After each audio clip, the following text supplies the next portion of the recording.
Ito po, si Tisay. Ang stray cat po namin. O, tignan niyo, buntis pa siya. Buntis pa siya. Naging, una, napakain-pakain namin doon sa ilalim, doon sa baba ng bahay.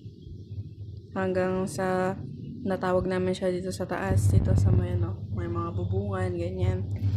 Tapos ginawa namin siya ng bahay-bahay niya dyan sa may kilid ng hallway namin dito sa taas. Hanggang sa naging komportable siya, hanggang sa pumapasok na siya. Ayan, ang sarap pa ng tulog niya, oh. Nakikitambay na siya. Dati aloof siya, tapos hindi mo siya basta mahawakan kasi yun nga, may history din siya na sinasaktan siya. Kaya nga hindi namin pa talaga siya mahawakan ng paganyan-ganyan kasi medyo umaangal pa siya. Pero yung ginagawa niyang normal sa amin ngayon yung ang tawag kasi doon, yung tawag dito, yung mismong ulo niya pong ginaganon-ganon niya sa legs namin, ganun, kapag nakaupo kami dito. Pero hindi pa siya talaga yung mahawakan.